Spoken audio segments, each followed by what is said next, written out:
gente, tudo bem? Meu nome é Amanda, sou professora de História. A gente vai gravar agora o plano de estudo do teste da segunda série. Vamos lá, questão número 1. Temos uma charge aí, essa charge até bastante conhecida, né? Mostrando pessoas se revoltando, brigando, tacando coisas pra cima. Enfim, dá pra ver também um pouquinho sobre da casa aí atrás, né? Pessoas espantadas, gritando, enfim. Vamos ver aqui o textinho. A imagem acima representa uma das revoltas da história do Brasil no início do século XX, a revolta da vacina. Ocorrida no Rio de Janeiro, esse movimento demonstra os problemas mais recorrentes no Brasil nesse período, dentre os quais podemos destacar. Questão 1, resposta letra A. As reformas urbanas promovidas na época que desalojaram centenas de moradores dos cortiços. Olha só. As pessoas se revoltaram na revolta da vacina por dois motivos, em especial, né? Primeiro, por esse deslocamento da população que foi retirada dos cortiços e foi enviado para áreas periféricas por causa da reforma Pereira Passos, né? O prefeito do Rio de Janeiro estava fazendo diversas reformas de modernização no Rio de Janeiro, inspirado na Belle Époque. E aí essas pessoas elas são removidas desse cortiço e enviadas para áreas periféricas, né? Isso vai dar origem ao processo de favelização. O professor de Geografia pode falar melhor para vocês, mas dá origem ao processo de favelização, né? Essa remoção das pessoas e esse envio para moradias em áreas periféricas. Outra motivação da revolta da vacina é a vacina obrigatória, né? Os policiais ou os agentes da saúde invadiam as casas da pessoa e aplicavam a vacina obrigatória. Então essas são as duas motivações da revolta da vacina, tá bem? Então a resposta da número 1, letra A. Reformas urbanas, né, no caso a reforma Pereira Passos, promovidas na época que desalojaram centenas de moradores dos cortiços. Beleza? Letra A então. Vamos lá, questão 2 aí. O conhecimento histórico permite afirmar que a eclosão da Primeira Guerra Mundial deu grande impulso ao desenvolvimento industrial brasileiro, na medida em que...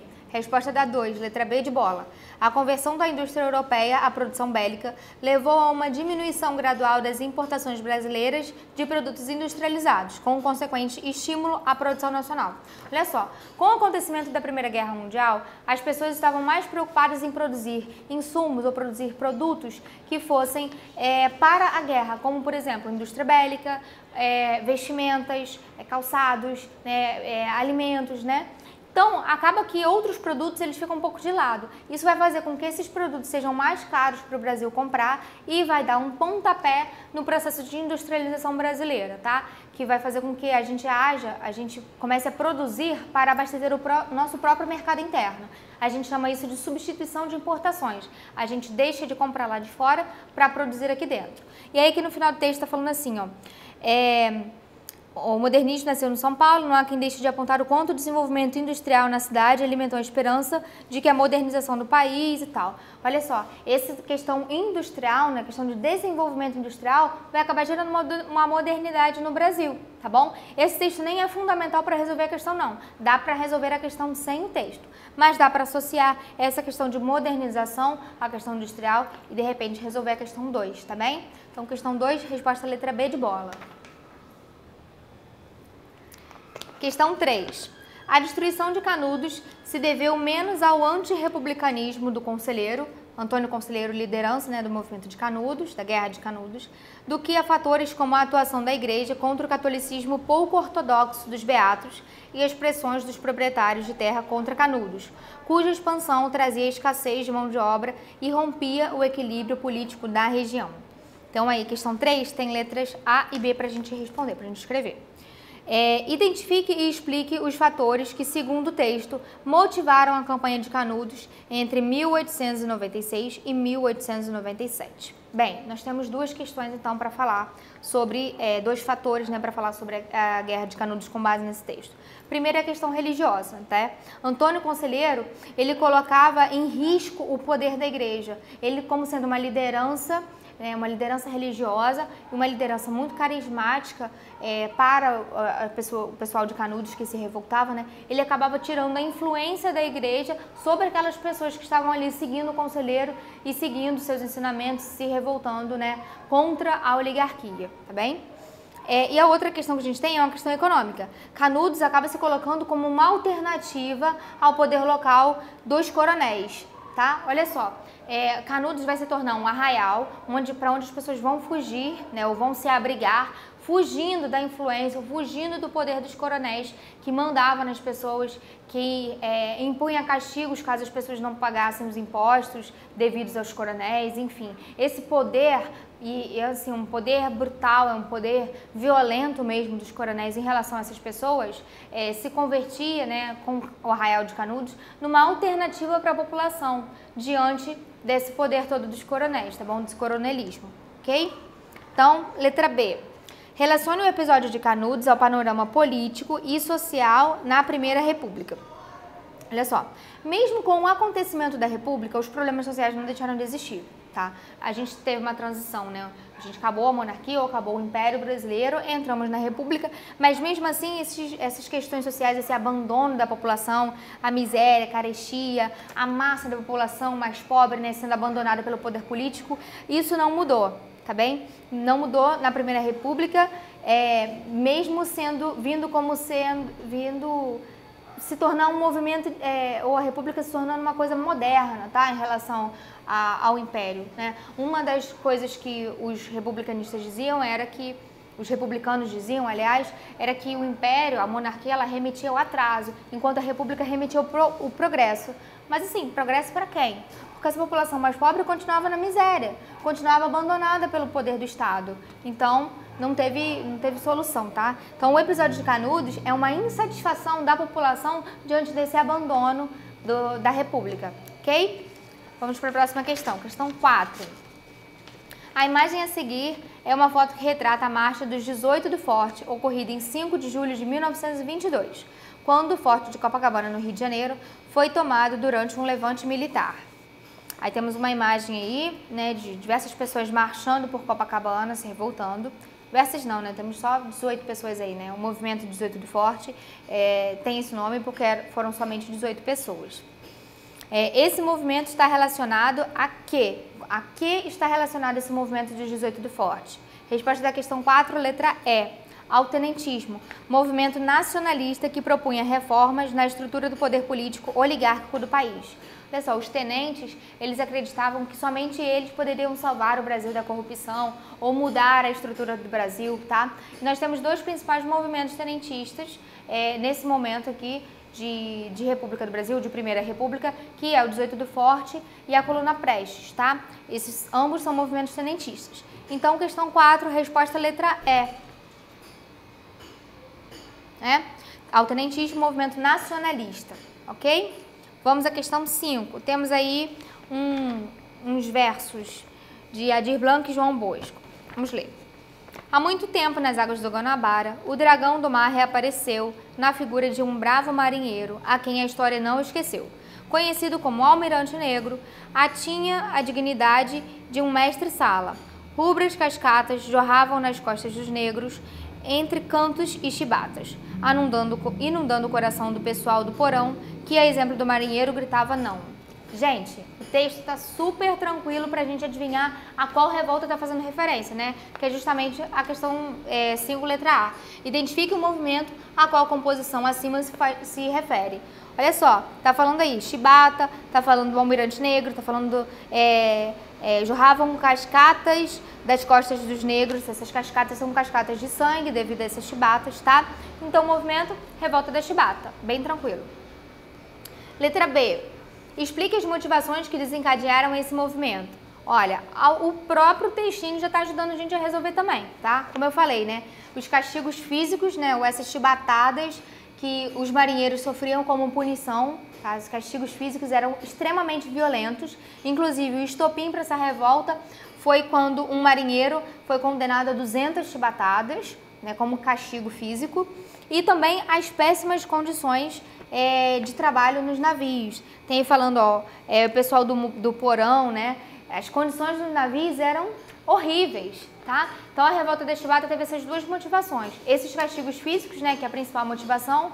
E a segunda motivação são essas condições horríveis de trabalho desses marinheiros, ok? Vamos lá aqui, gente. Questão 6. Leia alguns dos artigos do Tratado de Versalhes. Vamos ler aí alguns. A Alemanha cede à França propriedade absoluta com direitos exclusivos de exploração, desimpedidos e livres de todas as dívidas e despesas de qualquer tipo. As minas de carvão situadas na bacia do Rio Sari. A Alemanha renuncia em favor do principal aliado das potências associadas todos os seus direitos e títulos sobre as possessões de ultramar. As Forças Armadas da Alemanha não devem incluir quaisquer forças militares ou navais.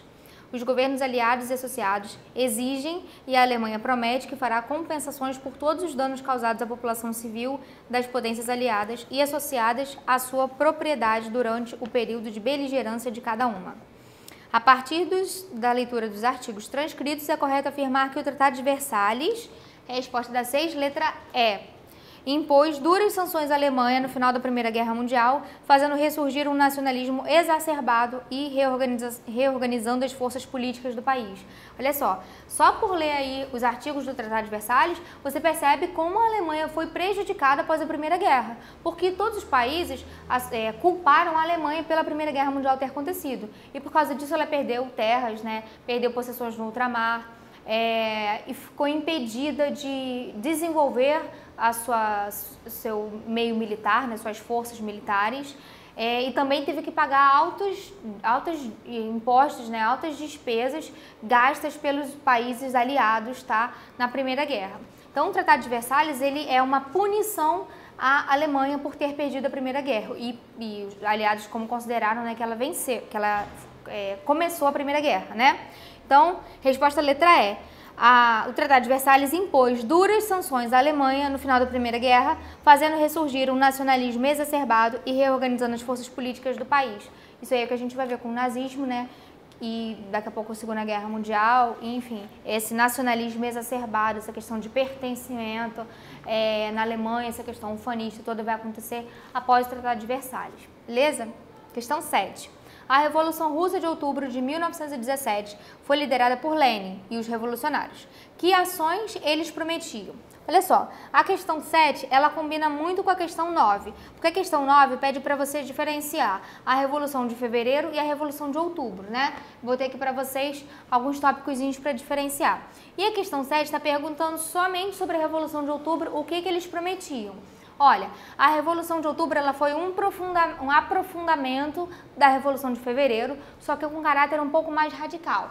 Então, entre o que era prometido, né? Nacionalização dos bancos, o fim da propriedade privada, a saída da guerra, né? A saída da Primeira Guerra Mundial e a reforma agrária. Isso aqui eram que os bolcheviques, né, liderados por Lenin, né, estavam oferecendo ou estavam defendendo que iriam fazer com essa Revolução de Outubro, tá bem? Os tópicos estão aqui no quadro, então, para vocês. Questão 8. Relacione imperialismo e Primeira Guerra Mundial.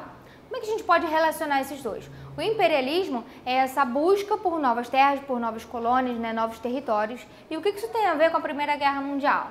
Olha só, num contexto colonial, então, o imperialismo, como eu falei, é a busca por territórios, né, por novas terras, por novas colônias, por demonstrar o poder daquele país em novos territórios, né, explorando esses territórios. E a Primeira Guerra Mundial, ela está diretamente relacionada com isso, porque alguns países, principalmente Itália e Alemanha, que tinham se unificado tardiamente, tinham, entre aspas, chegado atrasado nessa corrida imperialista. Então, tinham sido prejudicados por não conseguirem colônias, tá? E isso vai ser uma das motivações, ou talvez a principal motivação da Primeira Guerra Mundial, essa corrida colonial ou essa disputa por colônias, principalmente dos países que se unificaram atrasados, como Itália e Alemanha, tá bem? Porque o imperialismo ele vai ampliar as rivalidades entre os países europeus, né? Essas rivalidades no sentido de conquistar novas terras, né? De exploração de novos territórios, tá? E essa ampliação das rivalidades vai gerar a Primeira Guerra Mundial, tá bem? Numa questão imperialista, beleza? Questão 9. Como eu falei para vocês, tá pedindo para diferenciar, né, a Revolução de Fevereiro da Revolução de Outubro, né? Questão 9, vou ler aqui. Sobre a Revolução Russa, diferencia a Revolução de Fevereiro da Revolução de Outubro. E aí eu botei aqui algumas características das duas. Revolução de Fevereiro, ela era liderada pelos mencheviques, que era uma ala um pouco mais moderada, né? Um grupo mais moderado da Revolução Russa. Tinha um caráter liberal e promovia, ou tinha o objetivo de promover, reformas leves, sem alterar profundamente a estrutura do país, tá? Da Rússia, que estava passando por necessidades, né? Mas não tinha esse objetivo de alterar profundamente, tá? É um grupo assim, mais moderado, mais devagar, os mencheviques, tá bem? em outubro, a gente tem os bolcheviques liderando a revolta. Os bolcheviques são um grupo mais radical. Eles vão querer, né, que como a gente falou na questão 7, reforma agrária, fim da propriedade privada e a saída da Primeira Guerra Mundial. De fato, eles conseguem. A Revolução de Outubro cumpre o que promete, né, e a Rússia sai da Primeira Guerra Mundial aqui, tá bem? Então, dessa maneira que vocês vão diferenciar qual grupo liderava e quais eram as medidas, ou que eles queriam implementar, o que eles queriam fazer nessas revoluções, beleza? Vamos, gente, questão 10, última questão para a gente acabar esse plano de estudo. Temos um textinho, vamos ler. A Primeira Guerra Mundial abalou profundamente todos os povos envolvidos e as revoluções de 1917 e 1918 foram, acima de tudo, revoltas contra aquele holocausto sem precedentes, principalmente nos países do lado que estava perdendo. Mas em certas áreas da Europa e em nenhuma outra mais que na Rússia, foram mais do que isso, foram revoluções sociais, rejeições populares do Estado, das classes dominantes e do status quo. Relacione a saída da Rússia da Primeira Guerra Mundial com a Revolução Russa. Olha só, então a Rússia estava envolvida na Primeira Guerra Mundial e isso acabou influenciando a Revolução Russa, o que aconteceu internamente na Rússia, pelos seguintes fatores. A longa duração da guerra, a Primeira Guerra Mundial estava durando muito, estava afetando a Rússia internamente e existia uma crise de abastecimento dos alimentos nas cidades. Essa crise de abastecimento nas cidades da Rússia fez com que o povo se revoltasse e houvesse greves e revoltas contra essa crise de abastecimento e contra a participação da Rússia na Primeira Guerra. E aí a gente tem, como a gente já falou nas questões anteriores, dois grupos, né, mencheviques e bolcheviques, que vão estar liderando revoltas que vão acontecer, né, Revolução de Fevereiro e Revolução de Outubro, e principalmente na Revolução de Outubro, os bolcheviques eles vão defender a saída da Primeira Guerra, a saída da Rússia da Primeira Guerra, como uma maneira de tentar solucionar ou minimizar os problemas internos que a Rússia estava passando. Porque olha só, a Rússia estava passando por problemas internos, problemas de abastecimento de alimentos, né? Estava faltando alimento para as pessoas estavam se revoltando por conta disso. E a questão bélica, né, participar de uma guerra, é uma coisa que custa muito dinheiro, é uma coisa muito custosa, né? E aí tá tirando esse dinheiro que deveria servir para ajudar a população para investir numa guerra externa, tá? Então esses problemas internos versus esses problemas externos vão ser motivos, né, vão ser questões que vão abalar e que vão fazer com que a população se revolte e que queira sair da Primeira Guerra Mundial, tá? A saída da Primeira Guerra Mundial é uma das pautas da Revolução Russa, né? Principalmente a Revolução de Outubro, feita pelos bolcheviques, e isso vai acabar acontecendo. Então é dessa maneira que a gente relaciona Rússia, né? Primeira Guerra Mundial e a Revolução Russa. Bom, é isso. Espero que eu tenha ajudado vocês. Bom teste!